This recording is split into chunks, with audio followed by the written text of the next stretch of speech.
In this episode, we speak with Jake Heller, Head of Tech Growth Equity Americas of KKR. Prior to joining KKR in 2019, Jake was at Spectrum Equity, where he focused on growth investments in software, information services, and internet businesses. He started his growth equity career at Symmetric Capital and also spent time as a strategic consultant at the Parthenon Group in their global private equity practice. Jake served 4 years as a commissioned officer in the United States Navy and finished his career in Naval Special Warfare as the commander of a high-speed assault boat team.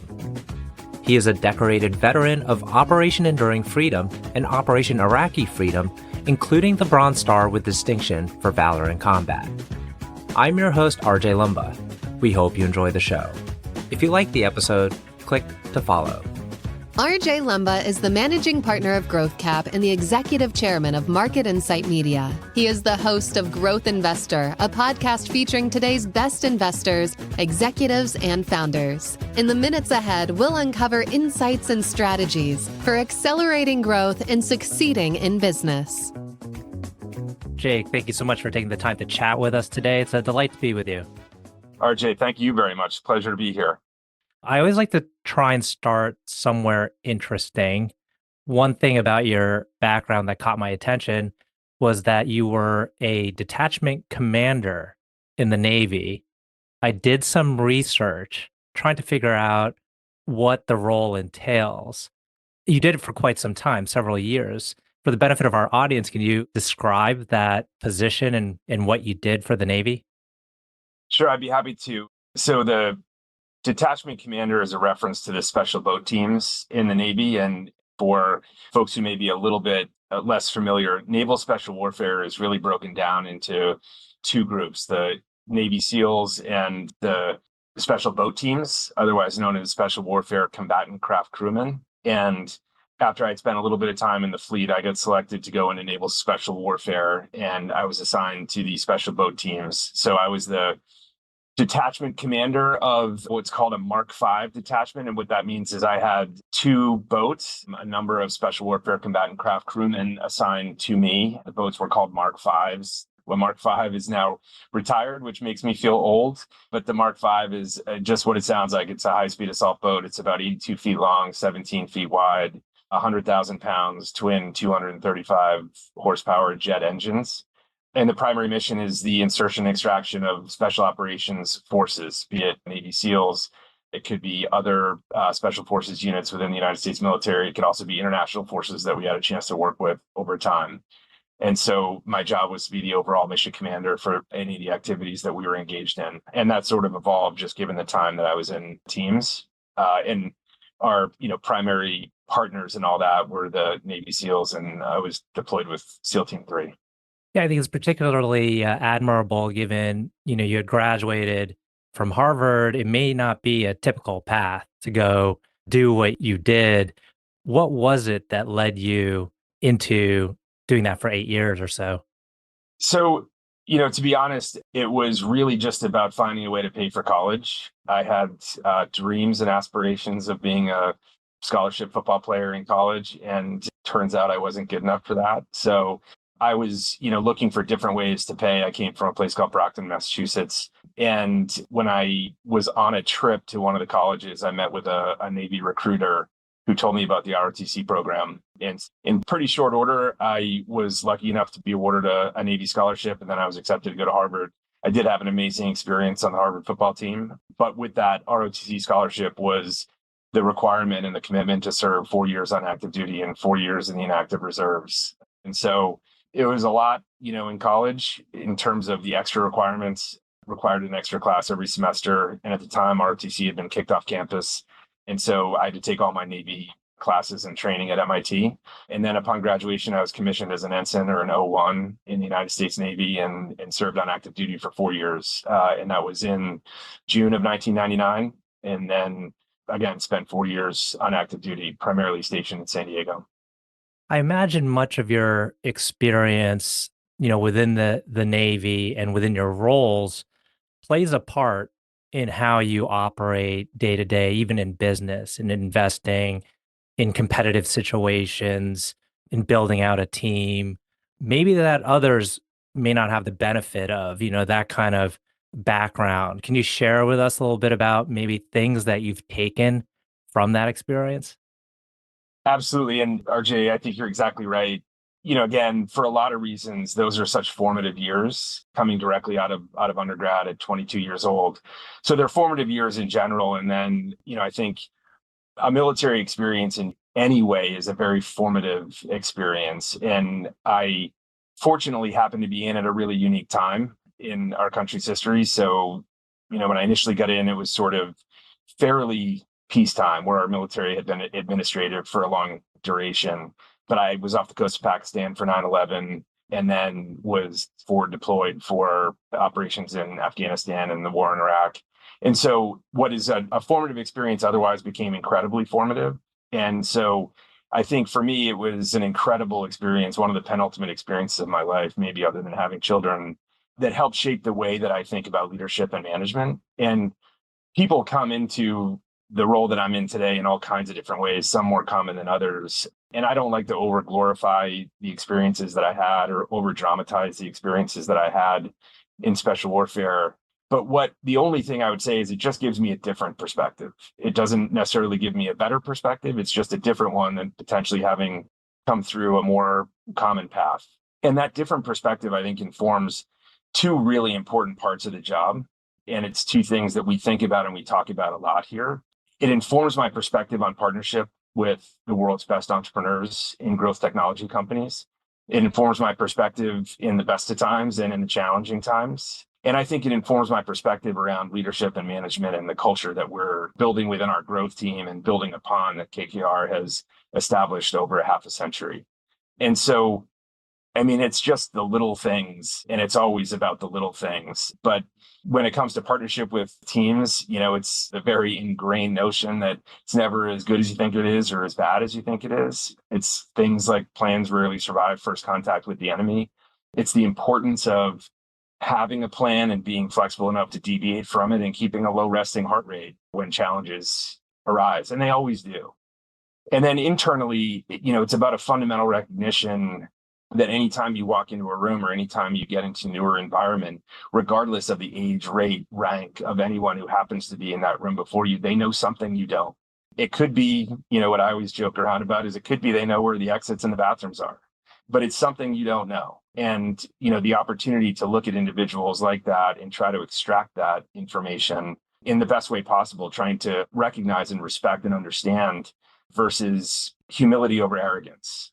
And I think that's a big part of what the, military experience teaches you. It's certainly a big part of what special warfare, special operations, special forces teaches you. And so that's one, example. And then the second, in the internally facing vector, a maniacal focus on the personal and professional development of the people who are making the commitment to come work with you and work for you. I think that's a hallmark of my leadership philosophy and what it is that I'm trying to create here. But it really came from working with an entirely different subset of folks in the earliest days of my career. So fast forward now many years, and you're at Spectrum Equity. It's like 2019. You decide, I believe that's the right year, you decide to move over to KKR. What prompted the move? Did you head right into a leadership position at KKR? It really was about the leadership position. Spectrum Equity is a fantastic place. They too have been around for a long time, founded in 1994, so going on 30 years now. And I had a great experience in a great almost 10 years. So it was about 9 years that I was there. And I had a chance to learn from extraordinary investors and great people. So I wasn't looking for something different. I wasn't looking for a change. And the opportunity that came in was to come here and help contribute to and build something new, build a great franchise. And Spectrum has a great franchise. They had great leadership and have great leadership across the folks who are running that firm now. And the opportunity for me was really to step in with my two partners, Dave Welsh in San Francisco and Steve Shanley in London, and help them build this. It seems a little bit counterintuitive because KKR had been around for so long, but the strategy at that time, the growth technology strategy at KKR was fairly new. And so the opportunity was to come in and sort of roll up my sleeves and help build this franchise on or under the flag of KKR on the platform that this firm had built over decades. And so it was really that leadership position that was exciting to me, the opportunity to come and do that. And that's really what we've been up to. I've now been here for 5 years. The strategy is 10 years old now. We're on our third fund and continuing to execute with, a culture that we're passionate about, a strategy that we're passionate about, and creating what we think is a real reference model for a scalable and repeatable franchise going forward. And how does it work within the overall organization? Do you operate almost as a separate entity? How merged or integrated are you with the overall operations? So the only thing that is separate is our fund. The only thing that's really separate in terms of, how we think about it, what our mentality is. So we have our fund 3 is a $3 billion fund that we're investing out of. We just raised in November of 23, so less than 6 months ago. And so we have a team that's purpose-built to execute against a growth technology strategy that Dave, Steve, and I have all spent our entire careers around. But when it comes to how we execute, when it comes to how we, I think, partner with companies, we are critically integrated with the rest of KKR. And that truly is our reason to exist and our right to win. When our strategy was formed back in 2014 timeframe, the last thing the world needed then was another growth technology firm running around, and I would suggest we needed even more less now. So our reason to exist and right to win was that we could take everything that KKR had built now over a half century and bring them to the category leading, category defining, category disrupting companies in growth technology in a way that no one else can. And so it's leveraging all of those resources at KKR as a way to create inflection points, accelerate inflection points, minimize execution risks. And what we talk about is redefining the concept of value for our portfolio partners. What's critical is it's not just words on the page or marketing material. What backs that up, one, is the culture that Henry and George have built, and now Scott and Joe are leading. But what's more important is we are all compensated out of one single pool of carry. And so, the deals that our team does in growth equity benefit the partners and the investors on the industrials team in Asia. The real estate team, their deals similarly were compensated on. And what that generates and creates and is supported by the culture is a real sense of urgency around helping people across the globe. So we are very tightly integrated with other folks. And we really think, again, from our foundation of a strategy, one of the things that really differentiates us is our global reach. And that's across industries and geographies. And it's all the companies in this growth technology sector that is affecting everything else that KKR is doing. And similarly, we think that everything else that KKR is doing is giving us and gives us a really interesting perspective into the next software solution, the next product, the next business. And we really leverage that. And again, we think that gives us a right to win. And how do you define what's considered growth equity?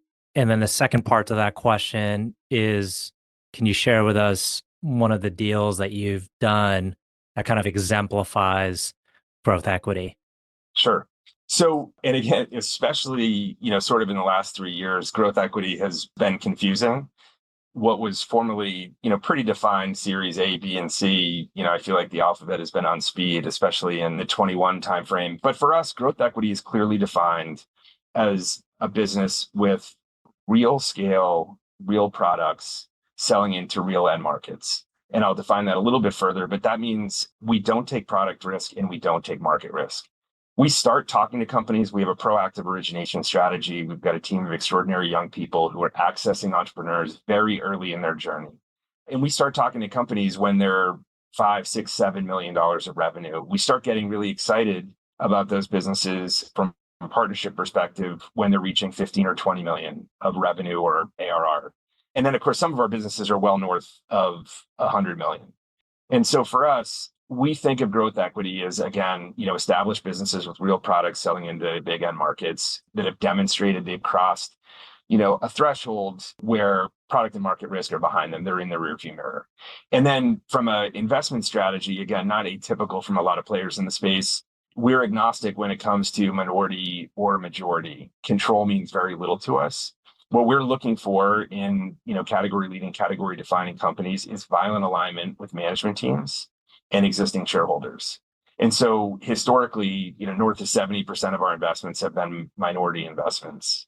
And again, we actively look for, opportunities to work with earlier stage investors, whether that be to provide them some liquidity or just to provide them additional primary capital to continue to grow whatever business they may be in. And I would say also with respect to growth equity, most of our businesses are growing north of 30% at the low end. And some of our businesses, are growing well north of 100%. But that's sort of how we think about it. We really clearly try to define the difference between venture capital, where, you're taking a lot of bets on very early stage companies, often with or without a product, maybe revenue, maybe not. And certainly, the later stage buyout folks who are, often achieving their returns through, some growth, but also financial engineering and leverage. So we're really right in the middle of that. And again, our returns are generated by growth, both the top line, margin expansion, and ultimately, real profit generation through the life of the hold. Mm-hmm. And I could give you one example of a business that I think sort of fits well in that profile of mine. And I think there's a lot in our portfolio that we're fortunate to be able to talk about. But there's a company called '09 Solutions, which is in the supply chain demand planning, integrated business planning space. And it's a good story on a few different levels. But the first is it really played into some themes that we love. The first is that the chairman of that company and the CEO of that business, Sanjeev Sidhu and Chakri Gudamakala, both grew up in supply chain. They started and worked at a business called i2, which really was the next generation supply chain software company in the late 80s and 90s. Took that company public, it ultimately ended up being acquired.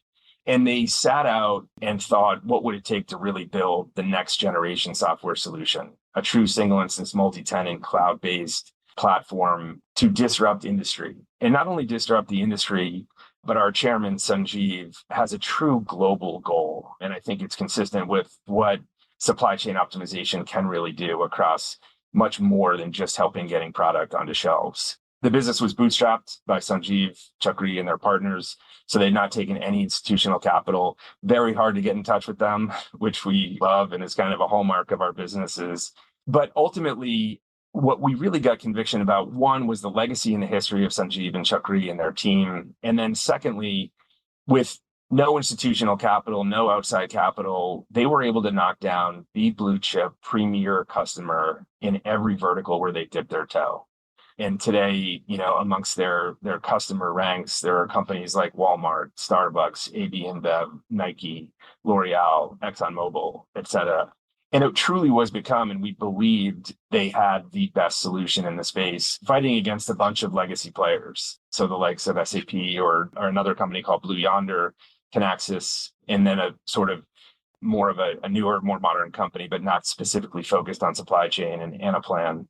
And what they're doing is demonstrating extraordinary ROI, extraordinary return on investment, saving their customers real dollars. There's a large telecommunications company that came out with their own internal white paper that showed '09 saved them $1.5 billion. And again, as we think about looking at companies and diligencing companies outside of their own P&L, we think about the engagement and the net revenue retention, the positive net revenue retention that their customers demonstrate.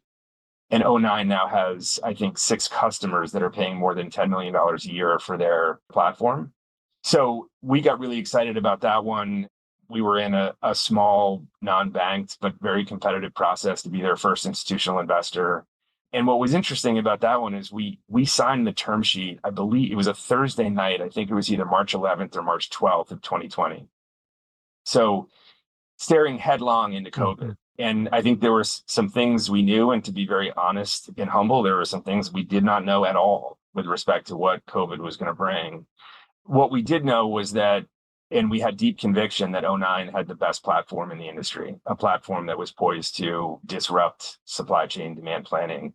What we didn't know was that, the incredible exposure that COVID was going to provide for the dysfunction of the global supply chain. And in that regard, I think we got fortunate there.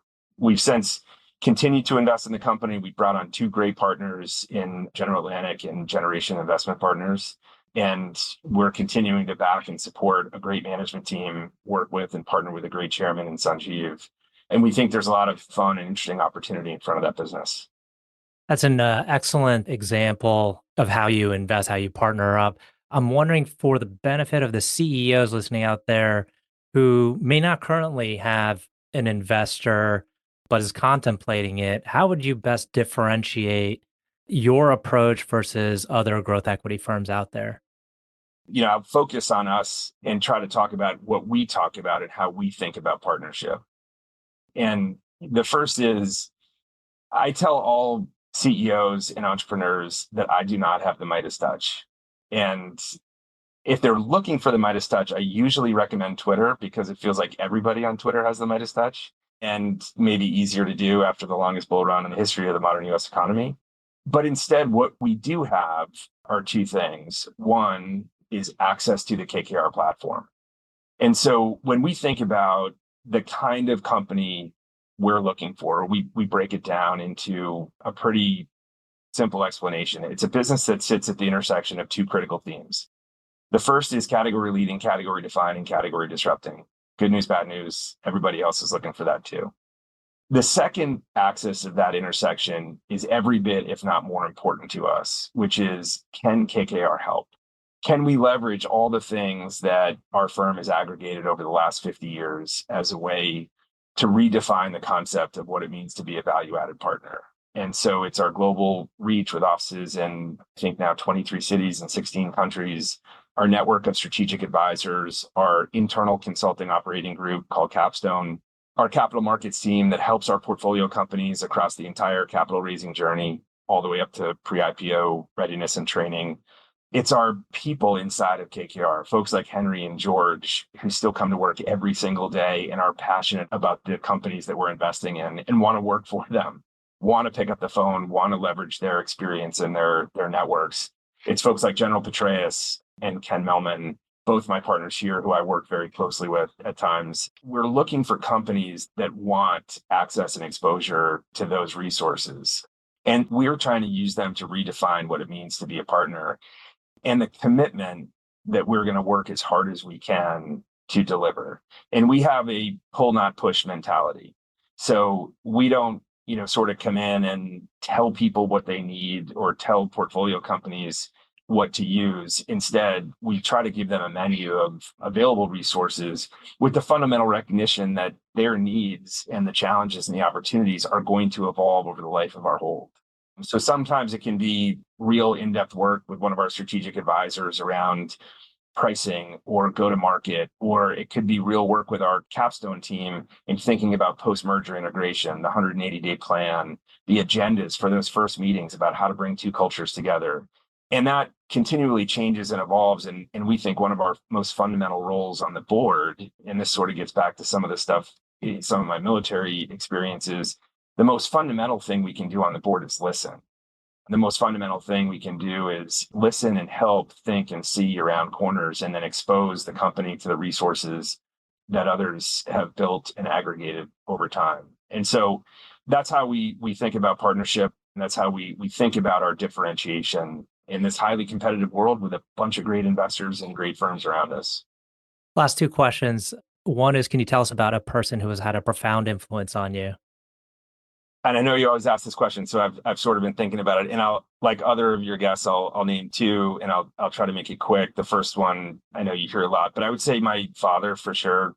But specifically a profound influence in every aspect of my life. But in this job, he was also my first real coach when I was a kid, coaching Little League Baseball. And there were two sort of foundational philosophies that he had when he was coaching Little League Baseball, which is he would tell the kids all the time, you've got to ask yourself, what am I going to do with the ball if it comes to me?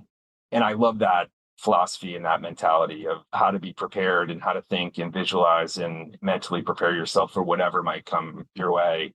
And then the second, and I'm sure he didn't come up with this quote, but I always attribute it to him, which is, fundamental leadership philosophy, which is put people in positions to succeed and catch them doing great things. And he's said that to me since I was, a young kid, and it's core to my foundation here. And it sort of bleeds into the second person that I'll mention, which is one of my first captains in the Navy, a guy by the name of Rick Rushton, And this was before I got into special warfare. I was in the fleet, which means I was on a big ship, a guided missile cruiser called the Antietam. And when I first got there, we had the lowest morale in the Navy. I think the highest suicide rate, 400 sailors on the ship. And it was tough. It was tough living. It was tough operating. And Captain Rushton came in as our new commanding officer. And I saw the impact of extraordinary leadership. I saw what a person can do to make change. And it was still the same ship. It was still all the same people. The interesting thing about the Navy is that it's a little bit like Little League Baseball. There's no trades. There's no free agents. You can't give bonuses. You got to take the people you have on the field and put them in positions and hopefully catch them doing great things. And what Captain Rushton did in a lot of ways was, number one, taught me the importance of engaging with humans, of engaging with the whole self, not cogs in a wheel, talking to people and telling them not just what the job is, but why they were doing it, and then telling them how great they were doing at it, and taking young people and pushing them into the spotlight, pushing them into places that they may be uncomfortable, but not without the air cover they needed to succeed. And this was in an era that I won't go into too much detail because I said it'd be quick, but this was coming out of the zero defect Admiral Rickover Navy, where you did not get promoted if you made mistakes. You did not get promoted to take chances. And I think one of the things that he did intelligently was encourage young people and put them in positions to really learn and grow, whether they are young sailors or young officers in the Navy. And so the impact of leadership at a very early and formative time in my career has been impactful to me. And it's some of his lessons that my team is probably sick of hearing about, but I repeat and try to lead by here in our group at KKR. Last question. Can you tell us about a charity cause or other endeavor that you're passionate about? Outside of my kids, which is probably, I'm pretty passionate about everything that they're passionate about, and it evolves over time. So my hobbies kind of become theirs. But outside of that, with respect to charities and charitable organizations, I like to focus on anything that is aiming to take care of not just our soldiers and sailors, but our families, particularly the ones who have deployed overseas. And so, again, I had, some of my most important experience in the Navy and special warfare. So organizations like the Navy SEAL Foundation are, again, organizations that are committed to the families of folks who have made sacrifices or the ultimate sacrifice in the defense of our country is where I, have a particular passion. Excellent. Well, Jake, want to thank you again for taking the time. This has been a wonderful conversation. RJ, thank you. It was a great honor to be here. I'm humbled to be amongst the group of incredible people that you've already had on this program. And like I said, it's a pleasure.